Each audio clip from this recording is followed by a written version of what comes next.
अस्सलाम वालेकुम मैं यूट्यूब फैमिली, उम्मीद करती हूँ कि आप सब खैरियत से होंगे, बिल्कुल ठीक होंगे। आज मैं बनाने लगी हूँ पिज़्ज़ा और बहुत ही आसान रेसिपी है और जल्दी बनने वाली रेसिपी है और घर में ये बच्चों को बहुत पसंद होता है, इसलिए इसको बाज़ार से ख़रीदने की बजाय घर में बच्चों को बना के दें। और चलें जब अपनी रेसिपी का आगाज़ करते हैं। पिज़्ज़ा डो बनाने के लिए मैंने लिया है इंस्टेंट यीस्ट, जो कि मैंने सील्ड पैक लिया है। अभी मैंने इसको खोला है और उसमें नीम गर्म मैंने पानी लिया। नीम गर्म पानी में मैंने पहले 1 टेबलस्पून ऐड किया है और थोड़ा सा मैं इसमें और ऐड करूँगी, हाफ़ टेबल स्पून या उससे भी थोड़ा सा कम। तो अब मैं इसको अच्छी तरह से मिक्स करूँगी। अब मैं इसमें ऐड करूँगी हाफ़ टी स्पून मैं इसमें चीनी का ऐड करूँगी। चीनी चूँकि यीस्ट की खुराक होती है, इससे यीस्ट जो है जल्दी ग्रो करती है और फूलती भी, डो हमारी फूलती भी है और राइस अच्छी तरह होती है। तो इसलिए आपने चीनी और यीस्ट को अलग से मिक्स करना है। ये ऑलरेडी बहुत सी वीडियोस में मैं बता चुकी हुई हूँ और आप इस स्टेप को करके देखें तो आपका आटा जो है ज़्यादा राइस होगा। अब मैंने एक बाउल लिया, उसमें मैंने ये बड़ा मग जो होता है चाय वाला, ये मैंने 3 जो बड़े मग हैं वो मैंने मैदा लिया है, क्योंकि मुझे 2 पिज़्ज़ा बनाने हैं लार्ज साइज़ में, तो इसलिए मैंने 3 बड़े मग लिए हैं। अगर आपने एक बनाना हो तो आप ये 1.5 मग जो है वो आप यूज़ कर सकते हैं, बड़ा कप चाय वाला जो है मैदे का। तो अगर आपने 2 बनाने हैं तो आप 3 मग ले लें और अगर आपने एक बनाना है तो आप 1.5 मग जो है वो उसमें मैदे का ऐड कर सकते हैं। अब मैं इसमें ऐड करूँगी हाफ़ टी स्पून मैं इसमें नमक का ऐड करूँगी और 3 से 4 टेबल स्पून मैं इसमें ऐड करूँगी दही के। थिक योगर्ट ले सकते हैं, कोई भी हो आप उसको ले सकते हैं। अगर आपके पास दही अवेलेबल नहीं है तो आप इसमें दूध ऐड कर सकते हैं। आप इसको नीम गर्म दूध के साथ भून भी सकते हैं। और इसमें मैंने 3 टेबल स्पून मैंने ऑयल के ऐड किए थे। एक्चुअली मैं उसको ऐड करना भूल गई थी, तो मैंने बाद में ऐड किया था। गूंदते वक्त मुझे याद आया कि मैंने ऑयल नहीं ऐड किया, तो इसलिए आपने 3 टेबल स्पून ऑयल के भी ऐड करने हैं। अब ये जो यीस्ट मैंने मिक्स करके रखी थी, अब ये देखिए उसके ऊपर झाग भी आ चुकी हुई है और थोड़ी सी ये फूल भी गई है।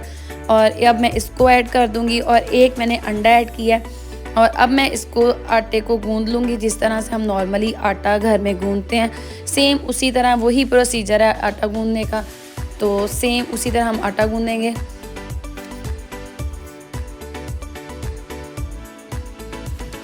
चिकन जो है मैंने हाफ़ केजी लिया है, बोनलेस मैंने चिकन लिया है और 2 मैंने शिमला मिर्च ली हैं जिनको मैंने क्यूब्स में काट लिया है। एक मैंने प्याज लिया दरमियाने साइज़ की, इसको मैंने क्यूब्स में काट लिया और एक मैंने टमाटर लिया है और इसको मैंने क्यूब्स में काट लिया है।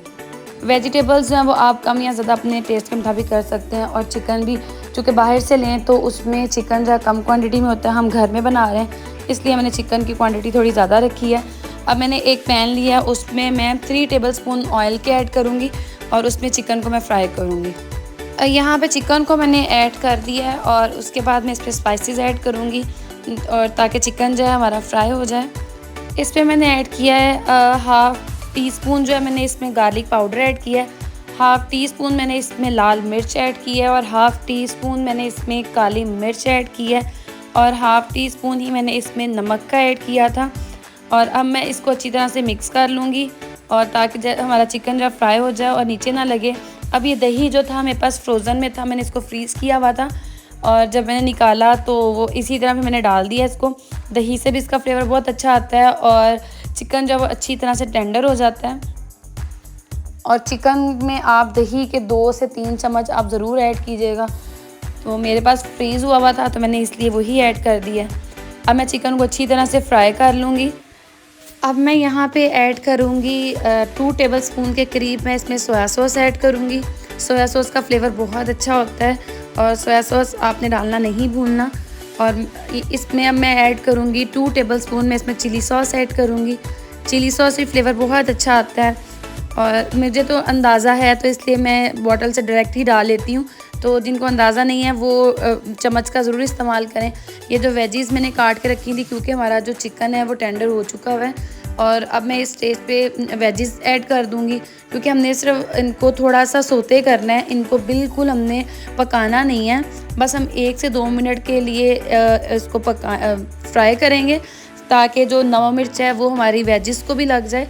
इससे फ्लेवर बहुत अच्छा आता है। मैं इसके ऊपर वैसे भी डालूँगी